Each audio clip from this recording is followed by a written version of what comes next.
오후에 하나님 말씀은 야고보서 2장 14절로 20절 말씀입니다. 야고보서 2장 14절부터 20절 말씀입니다.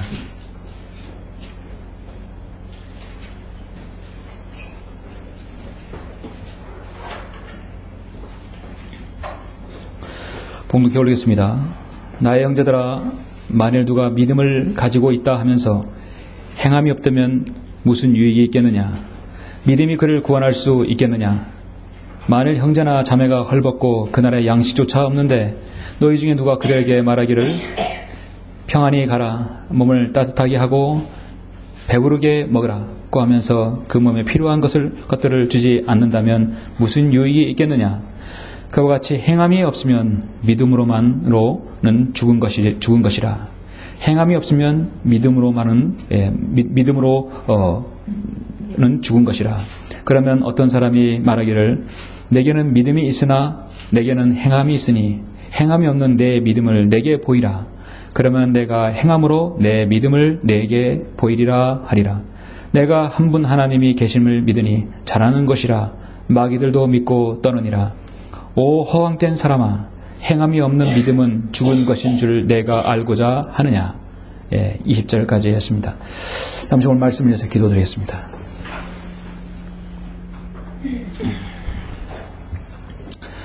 자비로우시고 은혜로우신 아버지 하나님, 감사를 드립니다. 오후에 예수 그리스도의 보혈로 구원받은 성도들 다시 불러주셔서 경배드릴 수 있도록 인도하심을 감사합니다. 우리가 주님을 섬기는 동안 우리는 예수 그리스도의 피로 구속받았기 때문에 이제 우리의 모든 행위와 우리의 모든 섬김은 저 셋째늘 하늘나라에 가서 이제 주님 앞에 섰을 때 그리스도의 심판석 앞에서 상급으로 남을 것입니다. 그러므로 지금의 우리의 섬김과 우리의 헌신, 우리의 다짐, 또 우리의 섬김 봉사들이 아버지 하나님 참으로 주님께서 가치 있게 보고 계십니다. 오늘 이 말씀을 통해서 교리적으로 세상 모든 사람들이 나누게 보지만은 우리가 오늘 하나님의 말씀을 밝히 알길 원합니다. 성령님께서 우리 마음 가운데 깊은 좋은 조명을 허락하셔서 저 하나님 말씀을 장하고 담대하게 설교하게 해주시고 성도들이 말씀을 잘 이해할 수 있도록 주님께서 도와주시길 원합니다. 우리의 섬김을 통하여 주님께 영광 받아주시고 또 함께해 주시옵소서. 모든 걸 감사드리며 주 예수 그리스도 이름으로 기도드렸습니다. 아멘. 오늘 오후의 설교는 행위로 내 믿음을 보이라, 행위로 내 믿음을 보이라는 제목으로 설교하고자 합니다. 인간이 하나님께 나아가는 유일한 방법은 하나님을 향한 믿음이지요. 자, 우리 궁극적인 질문 전도지에 보면 첫 번째, 하나님은 계시는가? 첫 번째 질문이에요. 모든 무신론자, 이 땅에 있는 모든 죄인들이 첫 번째 알아야 할 것은 하나님은 존재하시는가? 여러분, 하나님 존재하심을 믿죠? 우리가 무엇을 믿습니까? 하나님의 존재하심을 믿는 거예요. 하나님께 나아가는 첫 번째 방법은 바로 믿음입니다. 믿음이 없이는 하나님을 기쁘시게 할 수 없다고 하나님께서 말씀하십니다. 성경에 나오는 위대한 모든 믿음의 선진들은 그들이 자신의 믿음을 하나님께 입증받은 사람들입니다. 믿음의 대상은 그래서 하나님이죠. 기독교 신앙은 믿음으로 모든 것을 말합니다. 믿음이 없이는 그 누구도 하나님의 일을 할 수 없기 때문이죠. 믿음이 없이는 하나님의 능력을 볼 수도 없고 체험할 수도 없습니다. 믿음으로 여러분 기도하고요, 믿음으로 복음을 전하고 또 하나님의 말씀을 공부를 할 때도 믿음이 있어야 합니다. 설교를 들을 때도 믿음이 있어야 합니다. 여러분은 어떤 성도를 내 자신 안에 스스로 평가할 때, 저도 마찬가지로 누구를 내 마음속에 평가할 때 어떤 기준으로 여러분 보고 있습니까? 여러분 다른 사람을 볼 때, 저도 또한 다른 사람을 볼 때 무엇을 기준으로 봅니까? 그 사람의 지식 기준입니까? 아니면 믿음입니까? 우리 평가할 때 지식이란 것은 종이 한 장 차이예요. 중요한 건 그 사람의 믿음입니다. 그 믿음인 그 사람의 믿음이 굳건한지 그 사람의 믿음이 약한지 믿음이 정말 강한 사람인지 어떻게 알 수 있어요? 그 사람의 믿음의 행위를 보면 알 수 있습니다. 결국은 구원받은 그리스도인에게는 그 사람의 행위가 중요한 것이죠. 우리는 종종 어떤 사람이 신앙을 평가할 때 여러분 지식적인 경향을 가지고 평가하는 경향이 높습니다. 그런데 한글기능에서 바로 알고 난 다음에 처음에는 그런 시도가 있었지만 그런 경향이 많지만 가면 갈수록 영적으로 성장할수록 지식이 중요한 것이 아니라 그 사람의 정말 신앙의 원리와 규범을 알고 정말 믿음이 있는 사람, 믿음의 행위가 있는 사람으로 발견되어야 되는 것이죠. 기도도 잘하고 유창하게 거리설기도 하고 지식도 안다 하더라도 우리는 그 사람 믿음 있는 사람으로 보기는 어렵습니다. 먼저 자신의 믿음을 입증해야 하는 행위가 필요한 것이죠. 성도의 믿음이냐 행위냐 지식이냐 중요한 것은 사실 그들의 믿음의 행위가 가장 중요한 것입니다. 저는 오후에 정말 오늘 여러 그리스도인들이 아주 많은 사람들이 헷갈리고 그 다음에 착각하는 많은 말씀들이 있습니다. 그 중에 야고보서 말씀을 오후에 정했습니다. 야고보서의 말씀으로 성도 여러분들의 믿음과 행위를 어떻게 구분하고 있는지 그 진리의 말씀을 여러분에게 전하고자 합니다. 사실 이 진리의 말씀을 모르는 많은 제도권 교회는 아직도 야고보서 3장을 2장을 또 히브리서 6장을 그들의 난해 구절로 보고 있습니다. 여러분 방금 보았던 이 야고보서는 기록 연대가 AD 36년부터 40년 또 좁힌다면 37년부터 39년입니다. 결국은 이 기록 연대가 이렇게 우리 주님께서 죽으시고 부활하신 이후에 승천하신 이후에 얼마 되지 않아서 야고보서 기록되었다는 것은 사도 바울이 구원받기 전 사도 바울이 사도 서신서를 신약교회의 교리를 쓰기 전에 이미 야고보서 기록되었다는 것입니다. 그럼 아직 신학교리의 교리가 정리되지 않은 상태에 지금 보는 거예요. 야고보서는 사실 서신서보다 훨씬 더 앞서서 기록되어 있는 것입니다. 적어도 20년 앞선 기록이에요. 그렇다면 그 기록에 있는 말씀을 가지고 오늘 신성도가 모든 걸 교리로 삼는다는 것은 벌써 기록 연대부터 문제가 되는 것입니다. 신약성경의 일반 서신은 히브리서와 야고보서는 동일한 대상을 향해 동일한 관점으로 전개되고 있습니다. 그게 바로 유대인입니다. 여러분 야고보서 1장 1절에 보시면 하나님과 주 예수 그리스도의 종 야고보는 널리 흩어져 있는 12지파에게 문안하노라. 흩어져 있는 12지파 유대인입니다. 그렇죠? 성경을 여러분 쉽게 자세히 잘 이해하기를 원하면 이 성경을 누가 누구에게 기록했는 것인가, 언제, 역사, 누가 누구에게, 교리, 그리고 왜 기록했는가, 영적, 그렇죠? 역사적으로, 교리적으로, 영적으로 얼마나 명확합니까? 야고보서는 히브리서와 함께 지금까지 교리적 문제로 인해서 신약 성경 가운데 가장 많은 혼란을 가져왔던 책입니다. 왜냐하면 야고보서는 이 시대에 죄인들이 구원받기 위한 행위가 필요하다고 절대적으로 이 시대에 구원받기 위한 행위를 이렇게 제시하고 있기 때문입니다. 야고보서에서 발생되는 문제는 야고보서의 저자와 수신자, 그 다음에 적용하는 대상이 다르기 때문에 그런 것이죠. 하나님의 말씀은 성도의 영적 삶을 영위하기 위해서 영적 양식입니다. 그래서 강단에서 나오는 말씀이 교리적으로 이 시대에 적용하지 않더라도 구약시대에 있는 말씀이라도 영적으로 우리가 분명히 구별을 해야 합니다. 그렇게 해야 여러분의 영적으로 성장하고 무엇인가 주님께 더 여러분 더 앞에 내어드릴 수 있는 것이죠.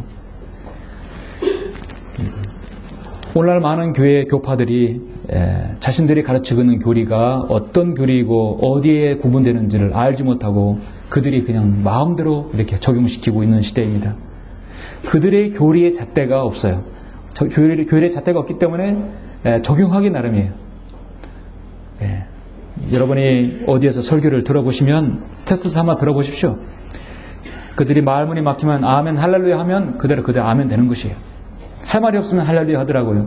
그리고 상대방이 또 아멘 하고요. 성경은 우리가 믿고 가르치고 행하는 데 있어서 아주 중요한 기준입니다. 신약 성도의 기준, 바로 우리의 기준이 되는 것이에요. 그 기준을 그러면 야고보서는 그럼 해당하지 우리는 볼 필요 없는 것인가? 그렇잖아요. 오전에 여러분 야고보서 3장이 얼마나 우리에게 유익합니까? 그렇죠? 예. 오늘날 많은 사람들이 교리의 혼란을 가져와서 곧 믿음의 혼란을 가져옵니다.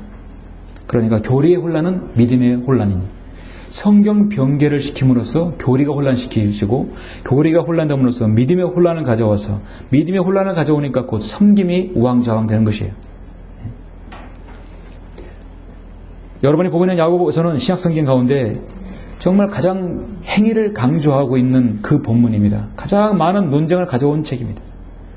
저도 개인적으로 학창시절이나 학교 다닐 때 이 본문을 해결하지 못해서 늘 어려웠었고요. 그리고 나름대로 정리하면서 행위가 필요하구나. 그 결론이었습니다. 이 논쟁에 있어서 믿음으로 구원받는 사람, 믿음으로 구원받는 것에 대해서 강조하는 사람은 늘 로마서를 가지고 갈라디아서를 가지고 결론을 지었어요. 아니야. 행위가 필요하다. 행위를 주장하는 사람들은 야고보서와 히브리서를 가지고 결론을 맺습니다. 담임 목사는 이거에 대해서 중재나 이것에 대해서 어떤 해결점을 찾지 못했어요. 담임 목사는 선택된 사람은 그렇게 된다. 선택된 사람은 구원받는다. 그렇게 결론이었습니다. 얼마나 힘든 영적 생활입니까? 그래서 오늘날 야고보서는 교리적으로 참 쉽지 않은 책입니다. 히브리서 말씀한 대로 히브리서 5장 14절 말씀대로 단단한 음식입니다. 질긴 고기와 같습니다. 오늘 이 말씀도 영적인 양식으로 우리가 충분히 받아 먹을 수 있습니다. 영적 양식 받아 먹으려면 먼저 교리적인 문제를 해결해야 되겠죠. 그래서 여러분이 하나님의 말씀을 읽고 또 어떤 주석서나 어떤 책들, 진례서적을 읽을 때요 반드시 교리적으로 구분하고 그 다음에 이것이 나에게 영적으로 어떻게 적용되는지를 늘 음미해 봐야 됩니다. 운동선수도 계속해서 트레이닝을 거쳐서 이렇게 고수가 되듯이 여러분 우리가 영적으로 늘 하는 말씀을 음미해 봐야 돼요. 주님을 묵상하고 내 안에 성령님께 이걸 묻고 되묻고 되새김질하고 계속해서 되새김질해서 여기서 없는 영적 적용을 거치는 것이에요. 그런 습관이 되어야만이 다른 성도에게 귀한 기감이 되는 글을 쓸 수 있고 권면을 할 수 있는 것입니다. 저는 여기 신학교에 나온 분들 또 신학 공부하시는 분들이 아주 중요하다고 봐요. 교리적으로만 알아서 끝나는 게 아니라 영적으로 적용을 시켜야 돼요. 그것이 공부의 가치입니다. 제가 서두에서 언급하였듯이 믿음이냐 행위냐 이 문제는 오늘날 기독교 교리사에서 2000년 동안 끊이지 않는 논쟁이었고 지금도 뜨거운 감자입니다. 그런데 우리는 여기서 완전히 자유를 얻었죠. 이 말씀은 어디에 해당한다. 이 말씀은 신학교리. 이 말씀은 대환란. 이 말씀은 구약. 이 말씀은 천년왕국. 다 구분이 가요. 에베소서 2장 8절 말씀처럼 우리의 구원은 어떤 행위도 필요 없이 오직 믿음으로만 구원받다는 것에 대해서 우리는 정적으로 동의합니다. 그렇죠? 그런데 제가 방금 봉독했던 야고보서 2장 14절부터 있는 말씀은 거기에 약간 반대되는 말씀을 하고 있어요. 이걸 어떻게 해석할 것인가? 사실 알면 간단합니다.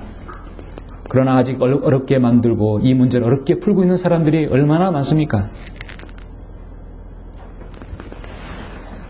당장 여러분의 집에 돌아가셔서 어떤 인터넷 설교를 들어봐도 이 문제에 대해서 명확하게 제시하는 개혁 개정판을 보는 사람은 없어요. 정확히 제시하는 성경대로 믿는 사람들밖에 없습니다. 그래서 오늘날 많은 교단들이 일종의 절충안을 만들어놨는데 그 절충안은 무엇인가? 사람이 믿음으로 구원받되 그 행위로 보장이 된다. 기가 막히죠? 믿음으로 구원받되 행위로 보장이 된다. 믿음으로 구원은 받되 행위가 온전치 못하면 구원을 잃어버릴 수도 있다. 이렇게 가르칩니다. 선택되어서도 그 사람의 행위로 그걸 그렇게 지켜야 한다. 이게 오늘날 감리교든 장로교든요 은사주의든 이것이 거의 교리화 되어버렸어요. 선택되어서도 행위로 그것이 보장돼야 되고 내가 예수 그리스도를 믿고 믿음으로 구원받아도 행위로 그거를 잃어버리지 않아야 된다는 것이 사실 그래서 어떤 제도권 어떤 교단 교리를 가더라도 결론은 이 절충 안에서 다 귀결짓습니다. 그런 사람들에 의해 우리가 무엇을 가르치고 어떤 말씀을 알려줘야 합니까? 여러분은 야고보서를 읽으실 때 건너뛰지는 않죠? 루터는 자신이 가장 좋아하는 말씀 로마서와 갈라디아서 아내의 애칭을 갈라디아라고 했어요. 그렇게 사랑할 정도예요. 야고보서는 지푸라기 서신이라고 폄하했어요. 그래도 우리는 여러분이 마르틴 루터보다 훨씬 더 많이 성경을 알고 있고 스펄전보다 많이 알고 있고 그 어떤 기라상 같은 믿음의 선진보다 우리는 성경을 러커만 목사를 통해서 잘 알고 있는 거예요. 그렇죠? 그러면 오늘 여러분이 오늘 말씀 제목을 제가 어떻게 말씀으로 설교 제목을 할 것인가? 행위로 내 믿음을 보이라. 행위로 내 믿음을 보이라고 정한 이유가 무엇인가? 이 시대에도 행위로 내 믿음을 보여야 되고요. 대환란 시대도 행위로 내 믿음을 보여야 하기 때문에 이 말씀은 어느 때나도 적용이 가능한 겁니다. 행위로 내 믿음을 보이라 했어요. 행위로 믿음을 보여야 할 때가 언제인가? 오늘 저는 두 가지 때에서 여러분에게 말씀을 드립니다. 첫 번째는 교회 시대에 구원받은 성도에게 있어서 필요한 것입니다. 교회 시대에 구원받기 위해서 아니라 구원받은 성도에게 필요한 것입니다. 믿으십니까? 교회 시대에 구원받은 성도에게 필요한 말씀, 행위로 내 믿음을 보이라는 것이. 여러분, 데살로니가전서 1장 3절 너무너무 중요한 말씀입니다.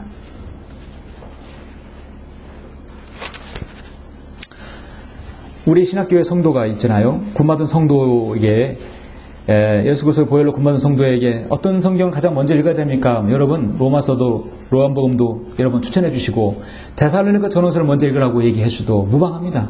사실 전 그렇게 배웠고 럭커몽스도 그렇게 추천합니다. 데살로니가 전후서를 먼저 읽으세요. 거기에는 매 순간순간마다 주님의 재림이 기록되어 있고 우리의 섬김이 나와 있는 거예요. 자, 데살로니가전서 1장 3절 보시면, 자, 여러분 속으로 읽으세요. 우리 주 예수 그리스도 안에서 너희의 믿음의 행위와 사랑의 수고와 소망의 인내를 하나님 곧 우리 아버지 앞에서 쉬지 않고 기억하미니. 아멘. 자, 여러분 고린도전서 13장에서 믿음, 소망, 사랑 나오죠? 여러분의 믿음은 무엇이 필요합니까? 행위가 필요한 거예요. 그 행위를 통해서 이 사람의 믿음 있는 성도인지 아는 거예요. 여러분, 사랑에는 뭐가 필요해요? 사랑에는 수고예요. 수고가 필요해요. 사랑이란 러브, 체러티라는 말은 어느 사회단체에서 프랭카드를 걸었는데 그런 프랭카드를 걸었더라고요. 자, 의미심장한 러브, 사랑은 명사가 아니라 동사입니다. 사랑은 다 추상 명사이지만 사실 동사다. 사랑은 해야 사랑하는 것이지 사랑한다 말하면 안 되는 거예요. 사랑해야 사랑하는 거예요. 그렇죠? 사랑은 동사예요. 사랑에 뭐가 따른다고요? 수고가 따라요. 수고가 따른다. 여러분 주님을 사랑하십니까? 아멘. 그럼 어떤 수고를 하세요? 주님을 위해서. 그거 수고하는 사람이 정말 사랑하는 사람이에요. 그렇죠? 여러분 소망이 있으십니까? 아멘. 누구에 대한 소망이 있어요? 예수님의 재림에 대한 소망이 있죠? 그 소망에 뭐가 있어야 돼요? 인내가 있어야 돼요. 기다려야 돼요. 기다려야 돼요. 주님께서 다가오실 때가 오늘날 가까웠어요. 오늘 저녁 아닌 내일. 우리에겐 늘 인내가 필요해요. 올 봄 5월달에 오실까? 6월달에 오실까? 그렇죠? 기다리고 있는 거예요. 여러분의 믿음 있는 사람에게는요, 행위가 필요하고 내가 사랑이 있다면 거기에 수고가 필요한 거예요. 내가 저 성도를 사랑한다면 그만큼 수고로서 그 성도를 위해서 무엇인가 하는 거예요. 예. 땀이 있어야 되는 것입니다. 소망에는 인내가 필요한 것이죠. 사도 바울은 데살로니가 교회에 처음 이 구원받은 그 성도에게 있어서 아주 좋은 권면을 하고 있습니다. 너희의 믿음의 행위와 사랑의 수고와 소망의 인내가 필요하다는 것이죠. 성숙을 위한 유일한 길은 자신의 믿음을 구원받았다면 구원받은 그리스도인으로서 간증을 드러내는 것입니다. 그 사람이 믿음 있는지 어떻게 알 수 있는가? 성도의 행실이죠. 너희가 나를 사랑하면 나의 계명을 지키라. 분명히 지키라 했어요. 사랑하면 지키라. 영적인 성장을 지속하고 성숙을 이루려면 어떻게 하는가? 우리 주님께서는 교과서에나 여러분 책에서 있는 분이 아니면 실제적인 분이세요. 주님은 우리에게 나는 길이요 진리요 생명이라 했어요. 단순한 길이요 진리가 아니라 우리의 삶을 인도해 주시는 길이 되시고 나를 영원히 인도해 주시는 진리가 되어 주시고 나에게 영원한 생명을 주시는 생명이 되시는 분이에요. 여러분 실제적인 분이죠? 예. 아브라함의 조카 롯은 내가 좌하면 네가 우하고 내가 우하면 네가 좌하면 내가 우하고 네가 우하면 내가 좌하겠다는 거죠. 자신이 선택한 거를. 아브라함은 먼저 우선권을 줬어요. 근데 롯은 어떻습니까? 소돔과 고모라를 선택하지 않았습니까? 그 도시는 무언가가 있을 것 같고 성공할 것 같은 것이에요. 롯은 구원받은 하나님의 자녀지만 그의 행실은 아무것도 없었어요. 소돔과 고모라가 불과 유황이 타늘 때 그는 가까스로 뛰쳐나와 도망 나와서 구원받은 가까스로 구원받은 아무것도 주님을 위해서 한 것이 없는 그리스도인의 전형적인 그런 모범이 되는 것입니다. 우리 그리스도인이 구원받은 이후에 주님께 내놓을 것이 아무것도 없다면 천년왕국에서 그 무료한 천년을 어떻게 여러분 보내겠습니까? 이 땅에 무수한 많은 사람들이 자신이 구원받다 할지라도 구원받은 이후에 바른 행실이 없어요. 왜 바른 행실이 없습니까? 바른 성경을 알지 못하기 때문에. 바른 성경을 알지 못하니까 무엇을 위해서 주님을 해야 할지, 주님을 위해서 무엇을 해야 할지 알지를 못하는 것입니다.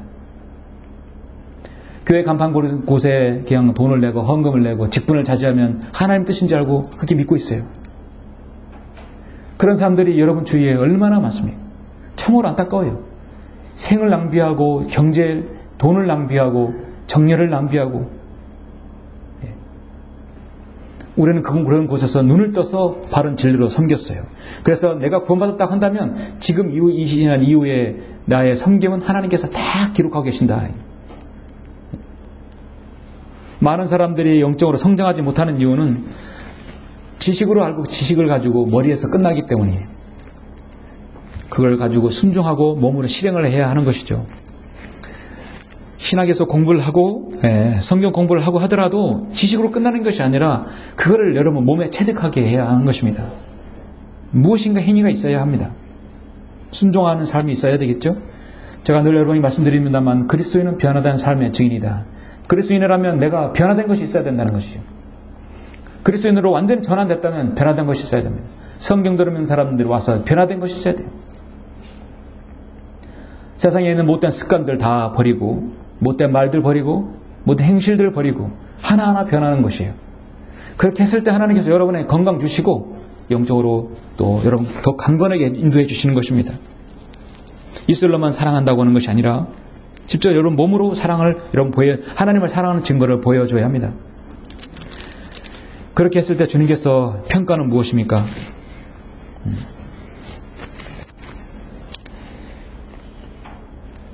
누구든지 이 기초 위에 금이나 은이나 보석이나 나무나 집이나 그루터기로 지으면 각 사람의 일한 것이 나타나게 되리니 그 날에 그것을 밝힐 것이라. 고린도전서 3장 13절에 말씀하고 있죠. 이는 그것이 불로서 드러나고 그 불은 각 사람의 일한 것이 어떤 종류인지를 시험할 것이기 때문이라. 만일 어떤 사람이 일한 것이 그대로 세운 그대로 있으면 그는 상을 받을 것이요. 만일 어떤 사람이 일한 것이 불타버리면 그는 손해를 당하리라. 그러나 그 자신은 구원을 받게 되지만 불에 의해서인 것처럼 그렇게 되리라. 여러분이 통장에다가 돈을 입금해서 돈을 쓰게 되면 카드를 긁게 돼서 돈 통장이 빠져나가죠. 다시 또 돈을 벌어서 또 입금하면 돈이 통장에 불어나게 돼요. 넣었다 뺐다 넣었다 빼 하잖아요. 근데 많이 쓰고 덜 넣으면 결국 통장의 잔고는 비어지게 되어 있죠. 상식이에요.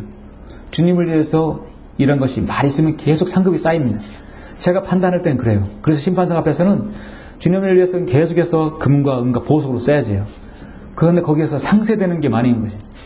때론 육신적인 말들과 행동이요. 또 교회 안에서의 문제를 일으킨다면 급기야 배교까지 한다면 그 사람에 대한 상급은 완전히 다 무너지게 되겠죠.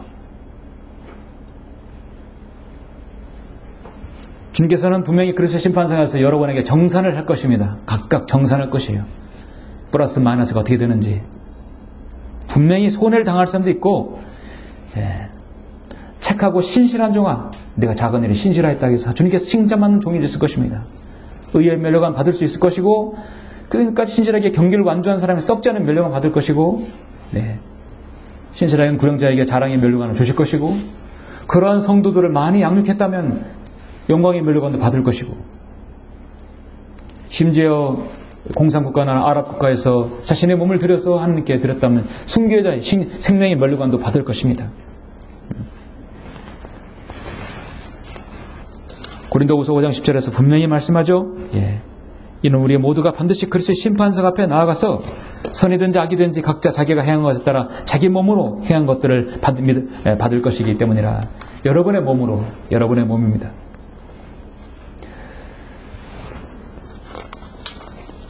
행위로 내 믿음을 보이라. 행위로 내 믿음을 보이라. 여러분의 행위로 여러분의 믿음을 보여. 그 믿음은 뭐냐면 구원받은 믿음을 얘기하는 거예요. 그렇죠?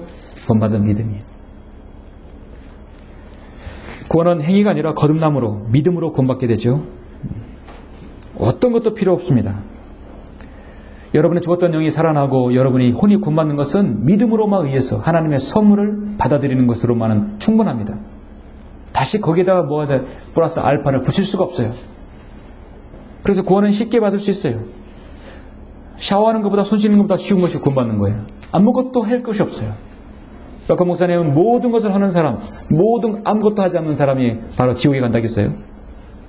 아무것도 하지 않는 거, 아무것도 안 믿는다, 지옥에 가는 것이죠.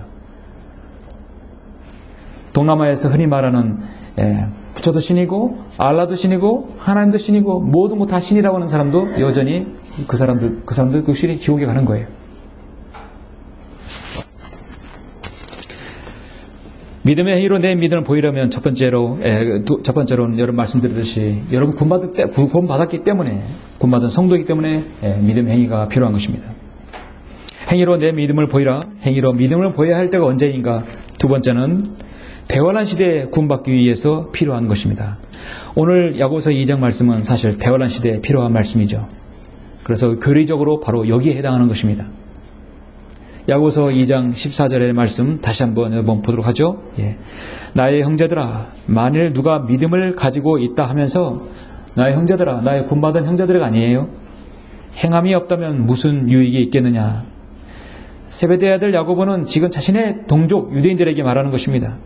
믿음이 그를 구원할 수 있겠느냐. 오늘 많은 사람들이 이 말씀을 보고 얼마나 벌벌 떨겠습니까? 많은 형제나 자매가 헐벗고 그 나라에 양식조차 없는데 너희 중에 누가 그들에게 말하기를 평안히 가라, 몸을 따뜻하게 하고 배부르게 먹으라 고 하면서 그 몸에 필요한 것들을 주지 않는다면 무슨 유익이 있겠느냐. 그와 같이 행함이 없으면 믿음만으로는 죽은 것이라. 그러면 어떤 사람이 말하기를 내게는 믿음이 있으나 내게는 행함이 있으니 행함이 없는 내 믿음을 내게 보이라. 그러면 내가 행함으로 내 믿음을 내게 보이리라 하리라. 내가 한 분 하나님이 계심을 믿으니 잘하는 것이라. 마귀들도 믿고 떠느니라. 오 허황된 사람아, 행함이 없는 믿음은 죽은 것인 줄 내가 알고자 하느냐. 이것을 사도 바울이 있기 전에 이미 야고보가 그렇게 기록한 것이에요. 행함이 없는 믿음은 죽은 것이라. 사실 구약시대도 마찬가지예요. 자신의 믿음을 행함으로 보여야 됩니다. 그걸 끝까지 유지를 해야만이 구약시대에 구맞는 것이죠. 율법은 자신의 평생 동안 잘 하더라도 마지막 죽기 전에 율법을 지키지 않으면 그들은 안 되는 것입니다. 히브리서는 이 야고보서와 함께 교회 시대를 환란 시대를 거쳐가는 과도기적 서신입니다. 이 말씀과 동일하게 말씀이 히브리서 여러분 6장을 말씀하고 있는데 여러분 잠깐 보시면 오늘 말씀드려서 다시 한번 보시겠습니다. 히브리서 6장 4절로 6절에 보시겠습니다. 한번 깨우침을 받고 하늘의 선물을 맛보며 성령의 동참자가 되고 하나님의 선한 말씀과 오는 세상의 능력을 맛본 자들이 만약 떨어져 나간다면 다시 새롭게 하여 회개시킬 수 없나니 이는 그들이 스스로 하나님의 아들을 다시 십자가에 못 박아 공개적으로 조롱함이라. 제드콘 교회에서 진리를 알고 많은 사람들이 가장 많이 질문하는 질문이 바로 야고보서 2장과 히브리서 6장에 있는 말씀을 갈등을 가지고 있는 거예요. 구원은 믿음으로 받아서 영접해서 구원 받았는데 영원한 보장이 흔들리는 것이에요. 이런 말씀 때문에. 이 말씀은 오늘날 신약시대에 적용해서는 안 되는 말씀이죠. 앞으로 이 교회시대가 끝나고 대환란 시대에 적용하는 말씀이죠. 과도기적 서신이라는 것은 신약시대와 구약시대에 같이 겹칠 수 있다는 거예요. 그러나 교리를 잘 구별해야 한다는 것입니다. 하나님의 말씀을 잘 나누어야 된다는 것이죠. 여러분 나눈다는 게 무엇입니까? 그 대상을 잘 적절하게 봐야 한다는 것입니다. 야고보서 히브리서는 유대인들을 대상으로 했고 은혜시도 믿음으로 구원받은 사람에게 사도 바울 서신서를 주었어요. 여러분이 살고 있는 이 시대가 지나면 이제 우리가 올라가면 이 시대는 적그리스도가 세상을 관장하는 시대입니다. 그게 바로 대환란이라고 그래요. 전무후무한 대환란이에요. 야곱의 고난의 때입니다. 이스라엘 백성이 고난당하는 때입니다. 여러분 모두가 다 휴가되어서 그 여러분 휴가의 희열을 맛보고 저 세상에 셋째 하늘로 올라갈 때 이 땅에는 3년 반에서 7년 동안의 대환란이 있게 되죠. 결국은 그들은 끝까지 견디며 자신의 구원을 유지해야 합니다. 자신의 믿음을 보여야 되고 그 믿음을 끝까지 견뎌야 하는 것입니다. 마태복음 24장에서 13절에서 보면은 그러나 끝까지 견디는 자는 구원을 받으리라. 오늘날 이 많은 일들을 오늘날 이 시대에 적용시켜서 이 세상의 많은 모슬림 국가들 전쟁이 곳곳에서 일어나죠. 테러와 많은 국제적인 분쟁들이 일어나죠. 그대로 적용시켜서 그거를 이 시대에 적용시키게 됩니다. 그래서 끝까지 견디는 것, 구원을 받을 것이다.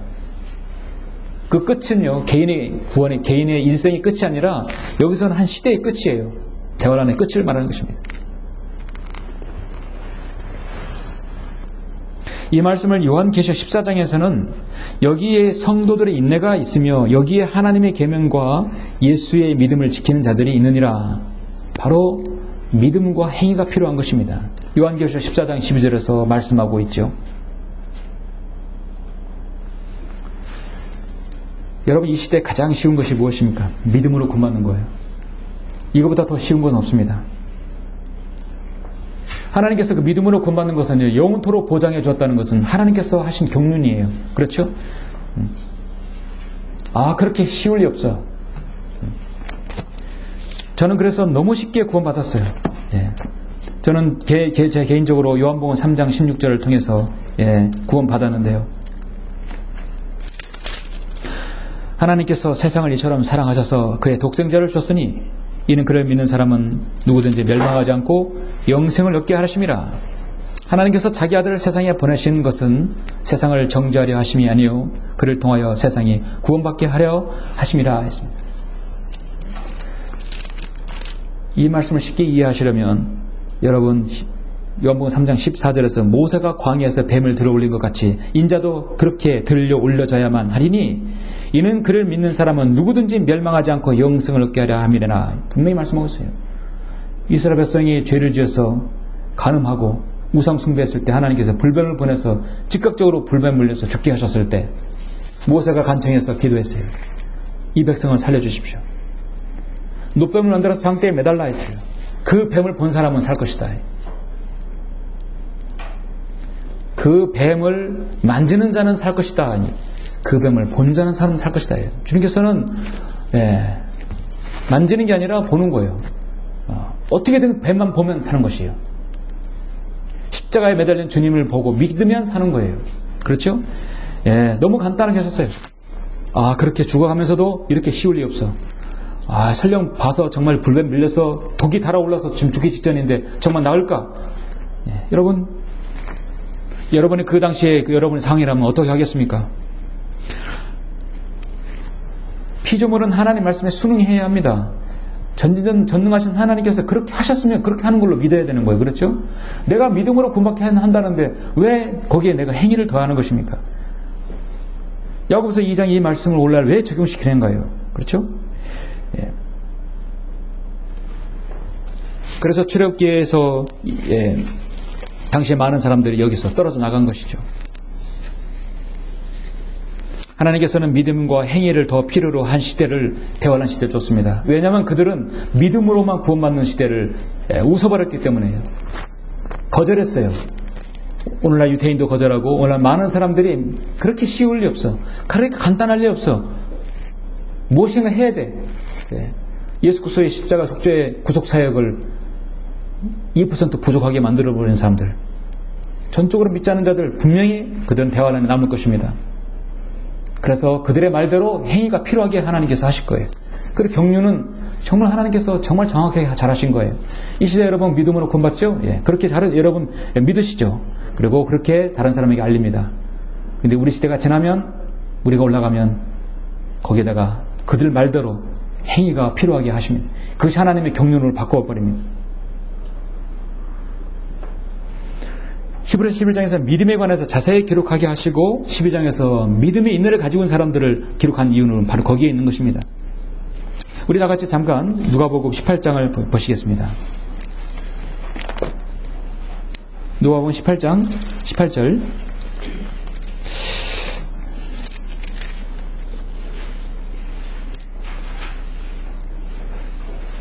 누가복음 18장은 참 오묘한 장이에요. 한 장에서 두 가지 경륜을 보여주고 있습니다. 18장 18절. 어떤 관원이 주께 물어 말씀드리기를, 선한 선생님, 내가 영생을 상속받으려면 어떻게 해야 하리까? 라고 하니 예수께서 그에게 말씀하시길, 어째요 내가 나를 선하다고 하느냐? 하나님 한 분 외에는 선한 이가 없느니라. 내가 계명들을 안 하니 간음하지 말라, 살인하지 말라, 도둑질하지 말라, 거짓 증거하지 말라, 내 아버지 어머니를 공경하라고 하시니 그가 말씀드리기를 이 모든 것은 내가 어려서부터 지켜왔나이다 라고 하니라. 예수께서 이 말을 들으시고 그에게 말씀하시기를 아직 너에게 한 가지 부족한 것이 있느니라. 내가 가진 모든 것을 팔아 가난한 사람들에게 나눠주라. 그러면 하늘에 있는 보물이 가지게 되리니 그런 후에 와서 나를 따르라고 하시니라.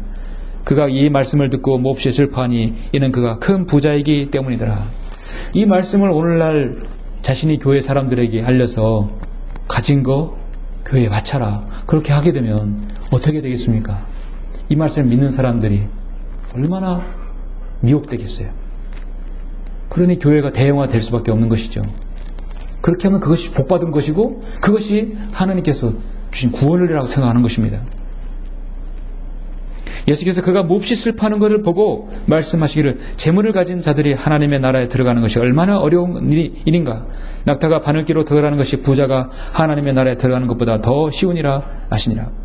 이 말씀을 듣고 있는 사람들이 말하기를 그러면 누가 구원을 받을 수 있는가 라고 하니 주께서 말씀하시기를 사람들에게는 불가능한 것도 하나님께는 가능하니라 하시고.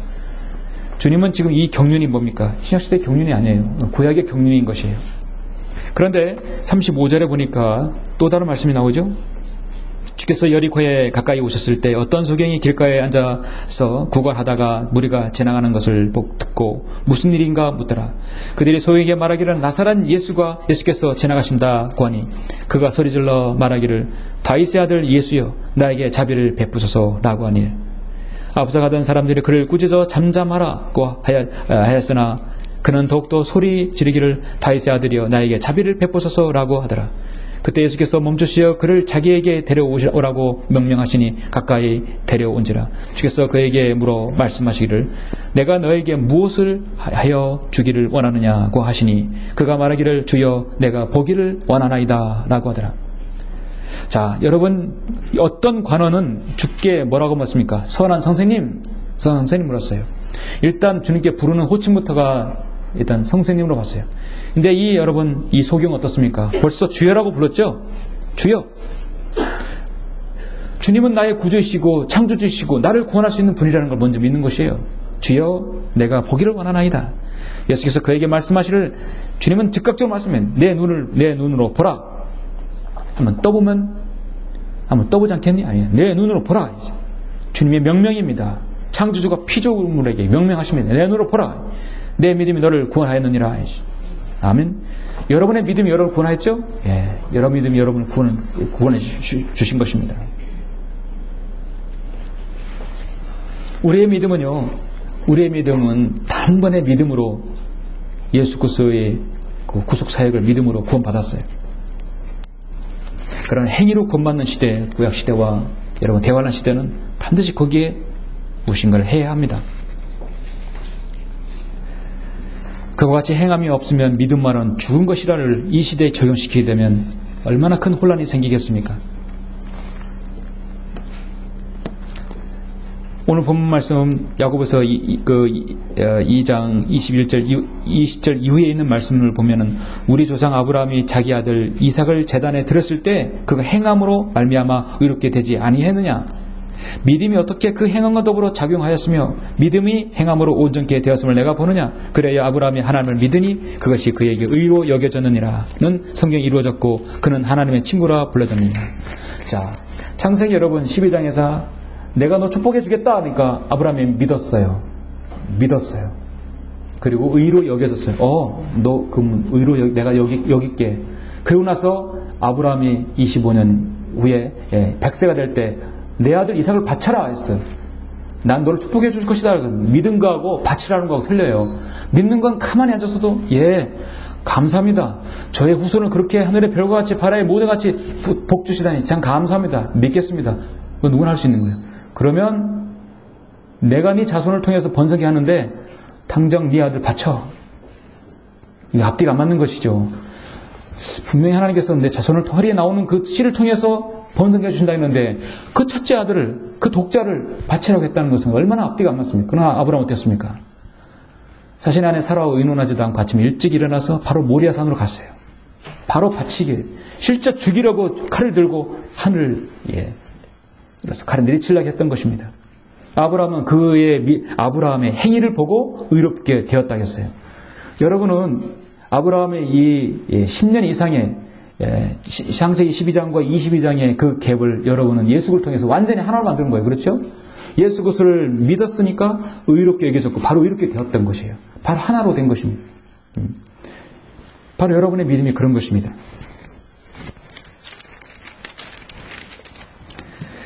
그래서 이와 같이 창렬합도 전당권을 영접하고 다른 길로 그들을 보냈을 때 행함으로 의롭게 되지 아니했느냐. 영이 없는 몸이 죽은 같이 행함이 없는 믿음도 죽은 것이라. 교회에는 모든 성도들은 사실 그들의 행함으로 믿음을 증명해 보였어요. 오늘날 이 시대 믿는 성도들도 마찬가지입니다. 우리는 구원받은 이후의 믿음은 그 밑사람의 믿음이 있는지를 행위를 통해서 측정할 수 있고 보일 수 있어요. 그리고 대환란 때는 구원받은 것이나 구원받기 위해서 행위가 필요한 것입니다. 얼마나 여러분 명료하고 여러분 시원합니까? 사랑하는 성도 여러분, 이제 3월달, 4월달이면 5월달이면 결혼식 시즌이죠. 아까 점심때도 어떤 성도가 저라니 결혼식장에 가서 못 왔다고 그러지. 아, 그러시냐고. 주일날 성도들이 결혼식 가는 거 참 어려운 거예요. 그렇죠? 초청받는 거 어려운 거예요. 참으로 보면 결혼식도 많이 하죠. 결혼식에서 여러분 주인공은 신부입니다.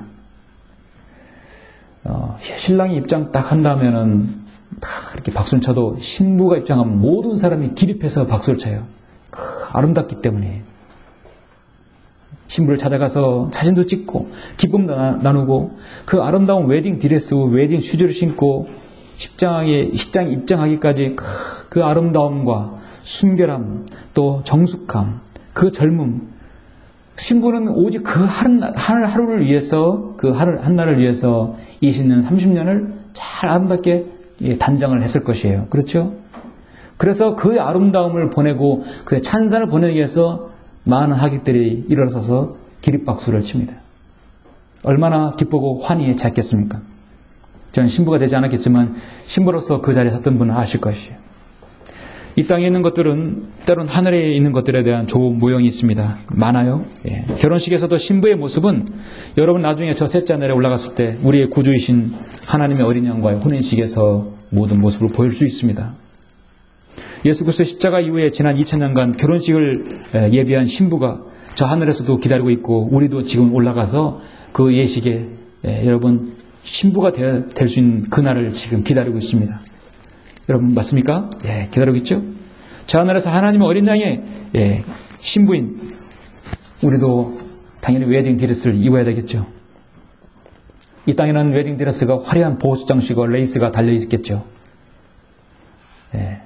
그러나 저 셋째 하늘은 그런 보석이라든지 웨딩 드레스가 아니라 이미 여러분은 금과 은과 보석들을 또 면류관들은 이미 그리스도 심판상에서 다 받아놓은 거예요. 다 정리 다 하고 다 나눠줄 거 다 나눠준 다음에 각자가 행한 것에 따라 레이스가 다르다는 것이죠.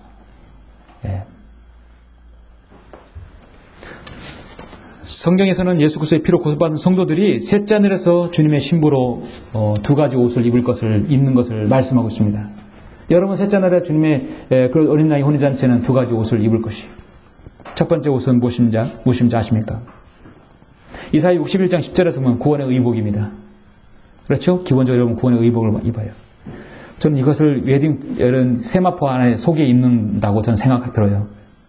내가 주를 크게 기뻐하였으며 내 혼이 하나님을 기뻐하리니 이는 그가 구원의 의복으로 나를 입혀주셨고 그가 나를 나의 겉옷으로 나의 의의 겉옷으로 덮어주시어 마치 신랑이 장식물로 자신을 꾸민 것 같이 신부가 보석으로 자신을 단장한 것 같이 하셨습니다. 구원의 의복으로 나를 지셨어요. 그 다음에 구원의 의복 다음에 또 입는 것이 무엇입니까? 시편 45편 14절을 보면 그녀가 수놓은 옷을 입고 왕께로 인도될 것이요 그녀를 따르는 그녀의 동료 처녀들도 왕께로 인도되리니. 신랑 신부 하객들이 딱 인도하죠. 신부를 딱 인도합니다. 시편 45편 14절에 나오는 수놓은 옷이에요. 이 수놓은 옷은 요한계시록 19장에 보면 정결하고 흰 세마포입니다. 정결하고 흰 세마포예요. 더럽고 누더기 된 세마포가 아니라 정결하고 흰 세마포.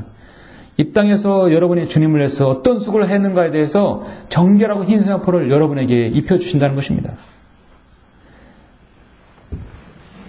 마지막 라오디게아인들의 교회 시대는 발가벗은 채로 발견되지 않도록 기도하라고 했어요. 그게 유일한 처방이에요. 주님 앞에 갔는데 여러분 입을 곳이 없고 더럽고 불결한 세마포를 하면 어떻게 되겠습니까? 이건 여러분이 하기 나름이에요. 주님께서 오시기까지 여러분 하기 나름이에요. 정결하고 흰 세마포, 수놓은 그 옷은 여러분의 개인적인 의의를 말합니다. 세상에 살 때 하나님을 두려워하고 의를 행하고 복음을 전파하고 하나님 말씀에 순종하며 신약교회에서 통해서 신실하게 주님을 섬긴 여러분 구원받은 이후에 믿음의 행위가 있을 때 하나님께서 하나하나 기억하시고 여러분에게 정결하고 흰 세마포를 주실 것입니다. 우리 그리스도인은 그날에 주님 앞에 온전히 서기 위해서 여러분 한 땀 한 땀 아름다운 웨딩 드레스를 만들듯이 매일매일 하루하루 여러분 1년 2년 주님께서 오실 때까지 잘 순종하고 성도들의 의를 실행해야 할 것이죠. 단숨에 만들어지지는 않겠습니다. 결론적으로 하나님께서는 내가 진리의 말씀을 올바로 나누어 자신이 하나님 앞에 부끄럽지 않는 일꾼으로 인정받도록 공부하라. 성경을 나누어야 하는 이유는 이미 하나님께서 나누셨기 때문에 우리가 나누는 것이고 각 대상과 부류가 있기 때문에 우리가 잘 나누어야 합니다. 그래야만이 교리적으로 혼란을 가져오지 않습니다.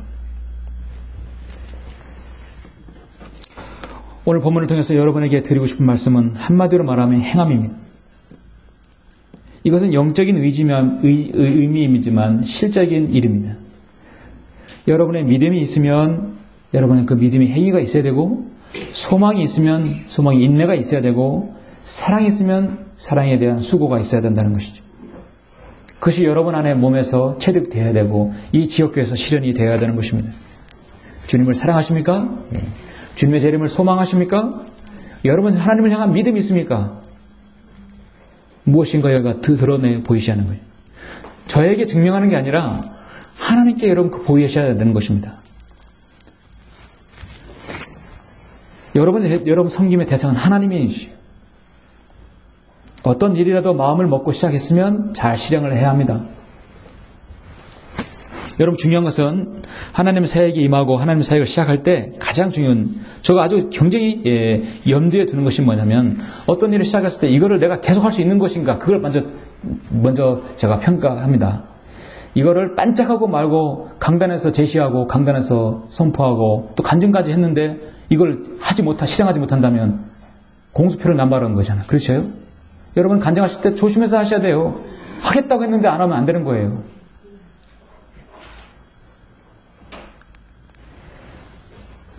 이 일을 내가 지속할 수 있는가? 지속할 수 있는가?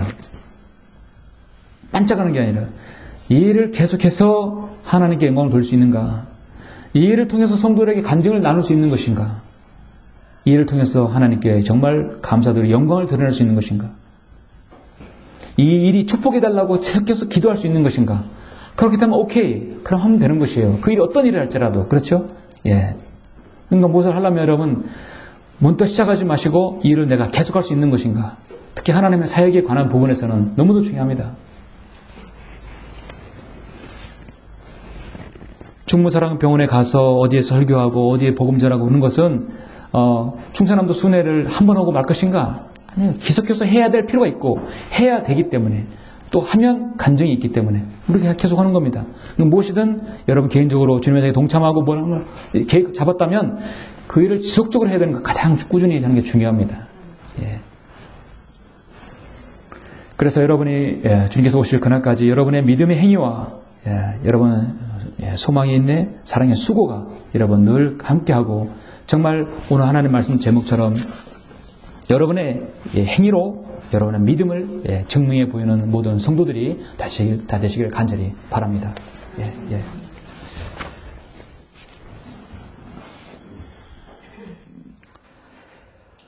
존귀하시고 이리하신 아버지 하나님 감사를